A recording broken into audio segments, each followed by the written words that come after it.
struggle and she hustle for her only child.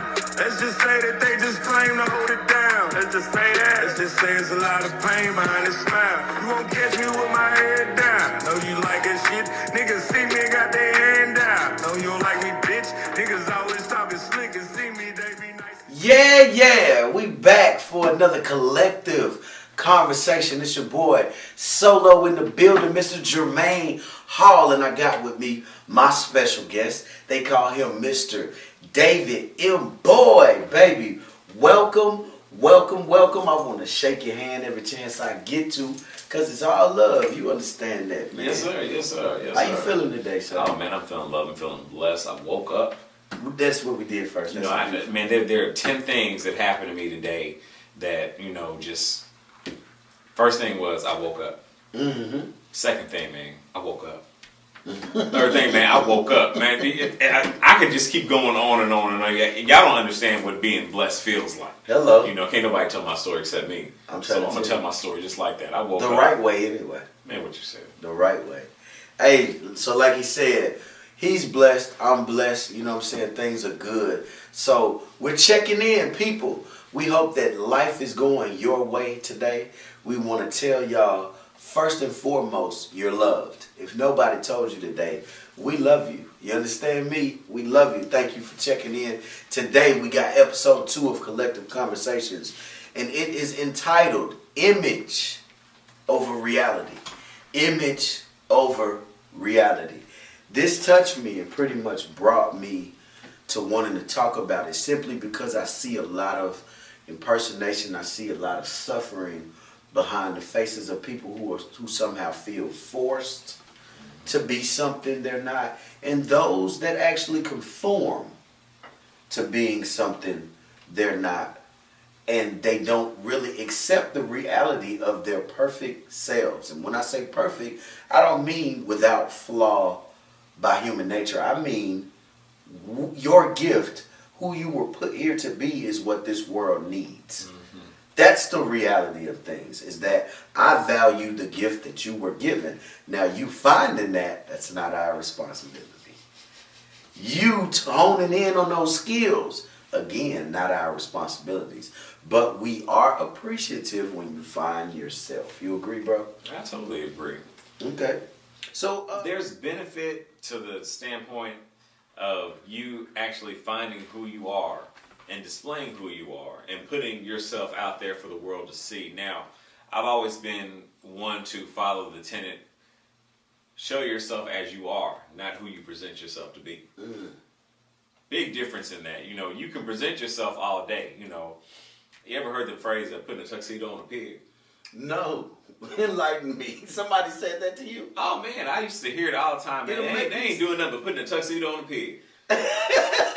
What that means is sometimes you can dress something up and make it look like whatever you want it to look like, but deep down in its core, that pig gonna go right. It don't matter wearing a tuxedo, wearing that purple label Ralph Lauren with a nice bow tie tied up the perfect way, gonna have them dress shoes, Bruno Magli's or whatever you got. That pig gonna walk right back to that mud pit.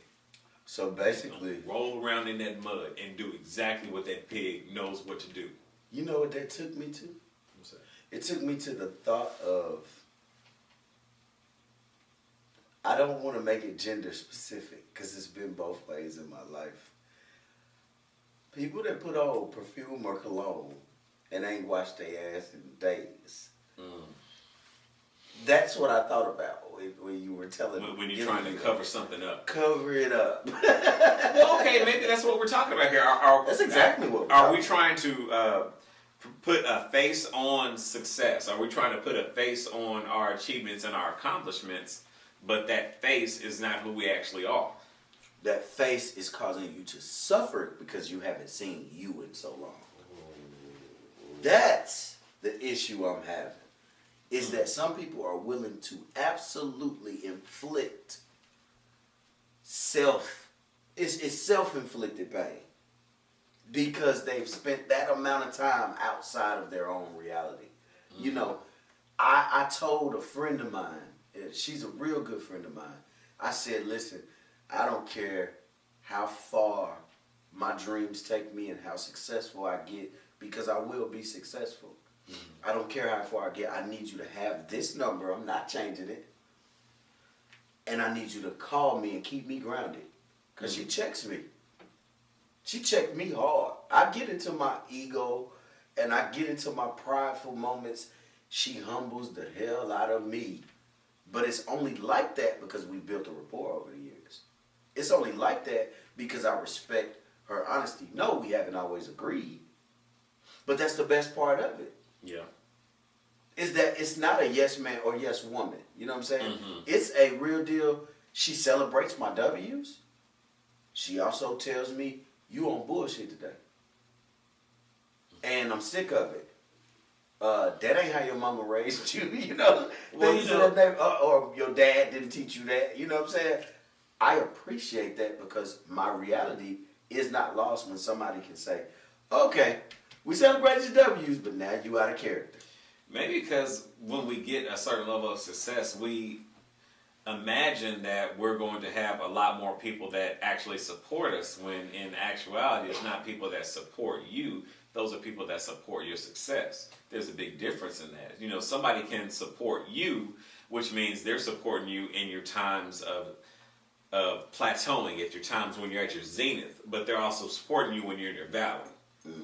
You know, I tell people all the time that, you know, don't talk to me when I'm at the mountaintop. Talk to me between mountaintops. Talk to me when I'm down here, when I need encouragement, when I need to have an understanding that is outside my own, maybe to get me back to that zenith, to that plateau, to the place where I need to be. It's good to have people that support you and to be positive and to speak a word into you, but it is also pertinent, it is necessary. I would behoove you to have somebody that is going to tell you about you to you. Accountability partners. Accountability partner. Okay, this is Come one thing on, I love. This is let's one thing go. I love. Let's go. On the aspect of having an accountability partner, now this is going to be me on my bullshit right now. Let's get on it. I am what is called to some people an unaccountability partner. Oh shit! Explain. I am that voice of ill reason. That voice of, you probably shouldn't be doing this. But do it anyway. I have a good friend. Are you the dare bear?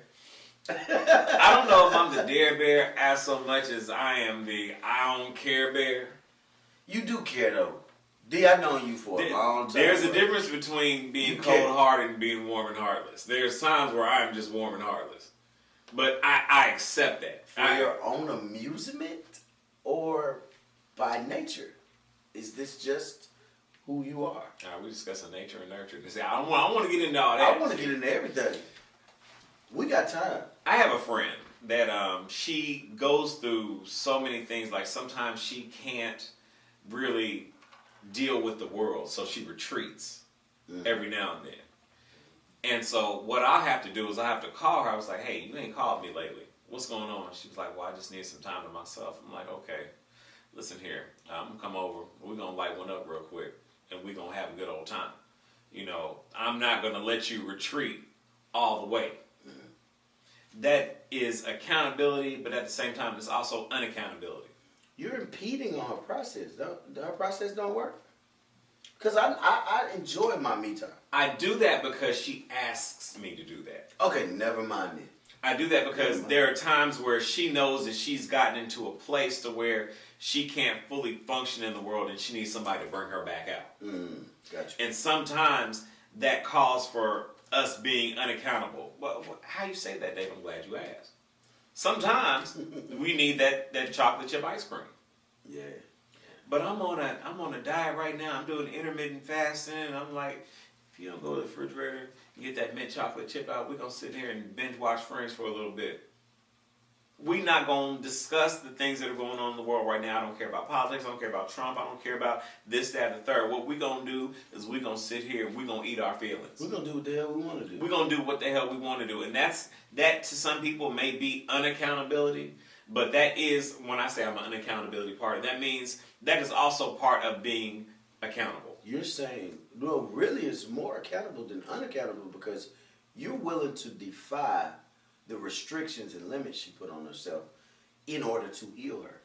But So that's a lot of what we need to do as people. Absolutely. You know, we need to stop looking at who we present ourselves to be and having to be that person all the time without having to say, hey, let me go ahead and just take this suit off for a second. Let me take this face off for a second. Let me be who I know I am for a little bit. Let me rewind. Let me relax. Let me be. Let me be. Just be. Just let me be. Without limitation, without judgment, without parameters. Just let me be. And that's important. So where you say unaccountable, I get it. To some people, it's unaccountable. But that's part of accountability to me. I would say, could we use the word euphemism for, bitch, I've been here the whole time? Find some wood and knock on it, y'all. That's you know what I'm saying? Yes, sir. Bitch, Yes, sir. I've been here the whole time. So you can judge me all you want from the outside looking in, but I got her. That's the position I seen you taking when you explained that situation. Mm-hmm. You took the bitch, I've been here role. Y'all can say what y'all want to say on the outside looking in. And that's a dope role to have, that somebody even trusts you with that amount of, one, respect, and they trust you with that amount of ground to cover in their lives. Yes. It's a lot of closing off going on in this world. People don't want to. They'll rather get on a machine and write you through there instead of you looking at them in the face and have to make them look you in the eye to tell you the truth. Mm-hmm. You know what I'm saying? So that's dope. We're going to get right back to, it's been normalized globally. This is how I feel. It's been normalized globally to put on whatever face you need to adapt to whatever circumstance, right? That's how I feel.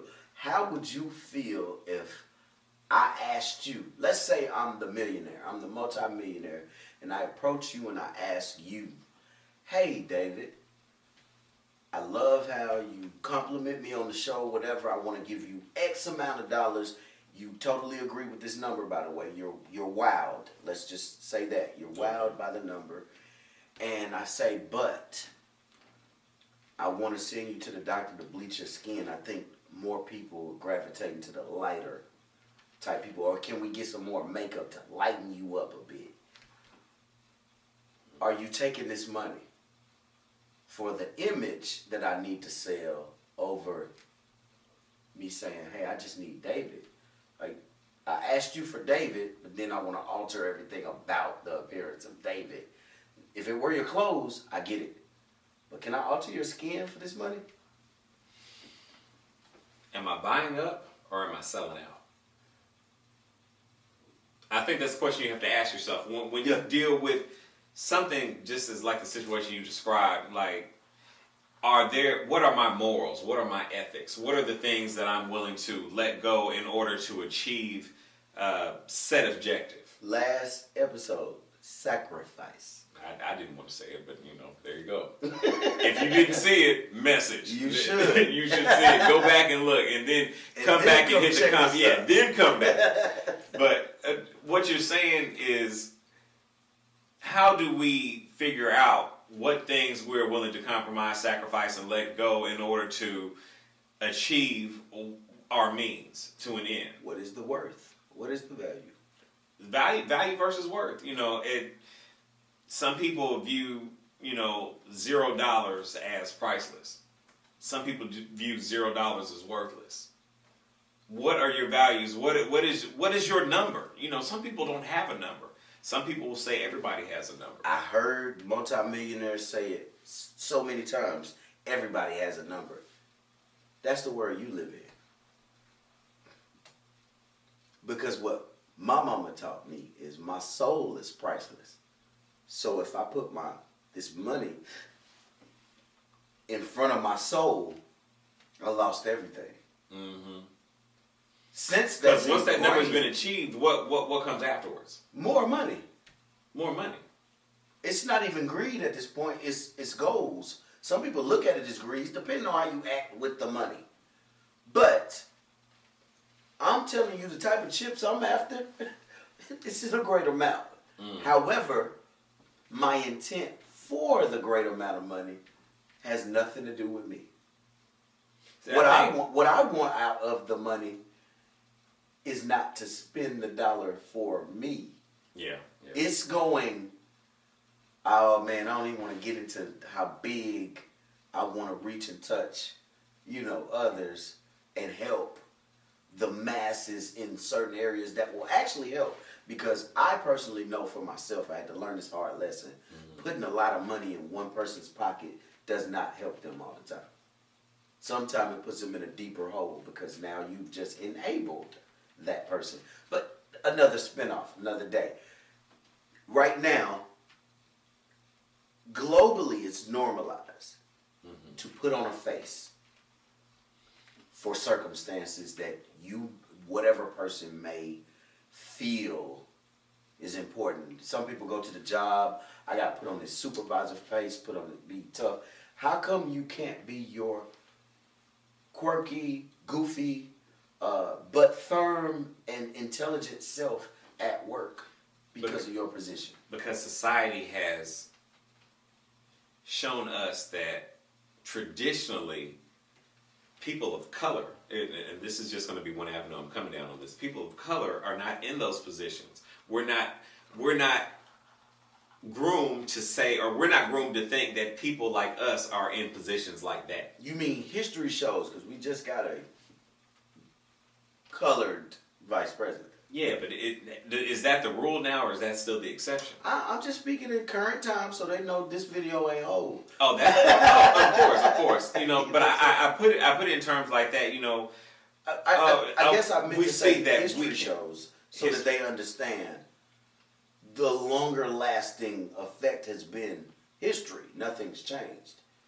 Yeah. As far as what you're saying, you're right. Colored people, black people, Jews and Arabic people got more riches than we do in this country. You know that, right? In this country. It's true. It's true. In this country right now, because and I'm not saying it's wrong of them to have what they have. Yeah. I'm saying, when does the playing field even out? That we don't have to pretend to be outside of self. There's not a black person that I know that is successful at their job that hasn't at some point learned how to code switch. Mm. And if you know, do you know what code switching is? You know what code switching is? I'm glad you asked. Yeah, I was just saying, it don't matter if I know, talk to the people. Code switching is when you have to put on a face, or when you have to change a voice, or you have to use a different tone in order to blend in order to encapsulate yourself, and I'm trying to figure out the word here. Blend in with your surroundings. Mm-hmm. Camouflage. Good word. Thank you. Now, say I'm going on a job, or have you ever heard somebody use the expression, "Man, you talk white"? It burns me up on the inside. Or they say, "Man, that's that voice you use when you talking to your boss, man. But when you go home, it's you go home, it's all, what's up, nigga? This like Which that." is But why when I you're say at it's work, learned behavior. it's learned behavior. But is it learned behavior because it has to be learned behavior? No. Are you sure? You always got a choice. We always have a choice. But sometimes choices are chosen for us. Sometimes you are voluntold. Even then, you got a choice. But to rebel or follow suit. To rebel or follow suit. There's a reason that statement has never been overruled. Is because you absolutely always have a choice. But what you're willing to do about the consequences. Okay. I can deal with that. Is what pushes you out of the absolute. Because let's be honest here. What's right is right, what's wrong is wrong. But it's also depending on who's perceiving it. Yeah, but then we got to build back into that whole black and white thing. Right is right, wrong is wrong. If you have to look at absolutes. I say what's right is right, what's wrong is wrong, but depending on whose perception you're looking at it from, because it varies. Okay. It's not so. But I will say what is an absolute. you always have a choice. You always have a choice. Other than the one presented. That's why I say that's the only absolute I can really think of. That's real deal absolute. Okay, so let's except for the fact that I'm black. we'll go back to the topic of code switching. Come on. So if you have a choice, you can choose to be the person that you know that you are deep down inside. If that person deep down inside is not the person that you see winning at that point, if that's not the person that you see excelling or exceeding in that particular circumstance, code switching then allows you to be that other person in order to achieve that goal. That doesn't mean at the root or at the base you've changed who you are. It just means on the outside you've presented yourself to be a better person to further your goal. So have we compromised ourselves because we adapted to our surroundings? If you are not true to yourself about who you are and the point that you're trying to make, then yes. So if you absolutely sold yourself or loved ones or people that didn't deserve it, you sold anybody out to do it. Because we know there is collateral damage in every decision. There's consequences for every decision you make. The choice. Right? Is it for the overall good of what you're trying to that's achieve? That's what I was going to say. Do you get to say, because I go to work and be Uncle Tom for 8 hours to get to that next level, is it worth it? Well, who are we to say it's not worth it? Who are we to say you're the first person to graduate college in your family for many generations or ever? But you're being this Uncle Tom until you get to whatever level you deem worthy. You get to that level, but now you've shitted on everybody like where you came from to get there. Was it worth it? Do you deem that worth it? Because what he did do is break the cycle in the family. But was it worth it to shit on everybody like him on the way up? Same backgrounds, rough neighborhood, whatever. But you stepped on all of them to get there. Is that a W? No, that's not. That's what I was going to say. I was going to say, not a W. I don't think that's a W when, and that's where I say image over reality. I would rather somebody be real with me than to sell me your boss potential. Now, so to speak. Who I am, like, I'm just going to put this out there. I'm from a small town called Birchwood.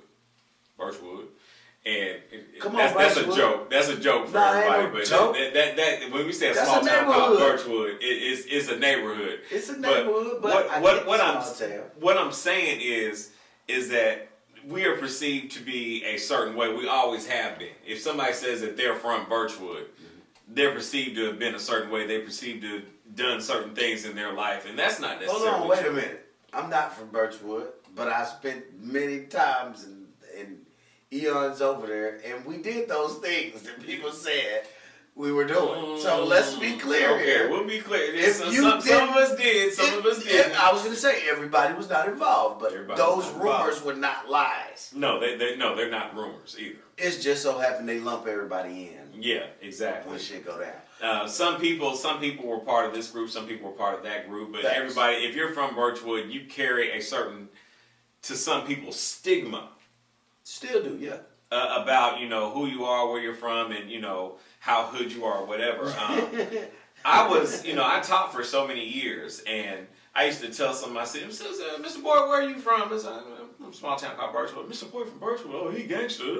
No, it's not necessarily true, but, you're not going to test us. Right. There are certain things that you're not going to do, certain things you're not going to say, because where we do come from is part of our nature. I don't consider myself the most street savvy person, the most street smart person, but I do have a level of common sense that a lot of people don't have. Mm-hmm. So my level of professionalism doesn't detract from my street smarts. It doesn't detract from my common sense. I know how to balance my level of professionalism in the workplace by saying yes ma'am and no ma'am, by saying thank you, by saying you're welcome, by saying all right, students, open your book, or addressing all of my students as Mr. or Mrs. And see, that is professionalism. And some people will link professionalism, the presence of professionalism, to the absence of who you really are. Mm-hmm. I can be professional and still be hood at the same time. You may not see my hood side while I'm showing my professionalism side, but when I'm at work or when I'm doing things that require me to be professional, that is my face at the time. So because I made it thus far, doesn't mean I didn't come from somewhere. That's what we're saying. I can wear many hats. Mm-hmm. For instance, I am a son. I am Mary Alice's son. Mm-hmm. At the same time, I'm Avi Nicole's father. Mm-hmm. I am so-and-so's ex-husband. Mm-hmm. Being that I am this thing right over here doesn't mean that I'm not this thing over here. Mm-hmm. I can be a father and be a son at the same time. Facts. My fatherly duties sometimes do not coincide with my duties as a son. Okay. And neither of those things coincide with my duties as a ex-husband or a husband at the time. Let me ask you this. Give me a scenario of when image can be seen as a strength but to a fault. I just gave you one where a guy comes from a broken family. He broke the cycle of nobody ever went to college, but to a fault, he stepped on everybody to get there. Okay, I'll speak from personal experience on that. Mm. When I remember my first day, I was at my first day teaching at a prep school, it was Rossview. And I had this bright idea that I was just going to go in the classroom. I wasn't even going to wear teacher clothes. I was just going to go in the classroom. I had on I think I had on like a velour jogger suit or something like that, some Nikes or whatever. And I sat in the back of the classroom. And the students came in, they came and sat down. Everybody was wondering where the teacher is. So I just sat back and just listened. Because I was a new teacher, nobody knew who I was. None of the students knew who I was. I had to sit there and listen to the chatter and stuff like that, and it's like, I heard this about him, I heard this about, and see, your reputation will precede you wherever you go. That's a fact. And so what I was doing is I was trying to get one up on my perception. Okay. And sit and listen to the perspective of students, how they view the teacher. And so for 10 minutes, I sat back and I listened. I watched them as they were clowning loud. This dude ain't gonna show up, man. Da, da, da. And I hear, the students, they were very, very cavalier in their conversation. Right. They talk, man, fuck him. He ain't gonna do shit. Da, da, da, da. And they would ask me, like, who are you? It was like, I just moved here. I'm just chill. You played the back. I played the back. Not to mention, I didn't have any facial hair back then. I was clean shaven, I was cut, I had my hair close to the side. I didn't have any braids back then anyway, Yeah. I looked like a teenager, maybe like an old teenager, but I looked like a teenager from the way that I acted and the way that I shown myself at the time. So they could figure you out. You fit in, but there was something about you. At the end of 10 minutes, I got up and said, man, forget this. I'm going to go teach this class. This nigga ain't showing up. So I went up there. And, everybody laughed. I was like, dog, are you really going to teach the class? I'm like, yeah, I'm going to teach this class. Took off my velour suit, have a tie on, have a dress shirt on under that. Took off the track pants, have a dress pants on under that. Went and got took my shoes off and, got my dress shoes out, put them on. Was like, welcome to my class. I'm Mr. Boyd. How y'all doing? Mr. Boyd. And I still hear stories about that to this day. But what it is, it's an actual. You're dealing with perception here. You're dealing with perspective and how people view you versus how you view yourself. I didn't take myself seriously at that point. Right.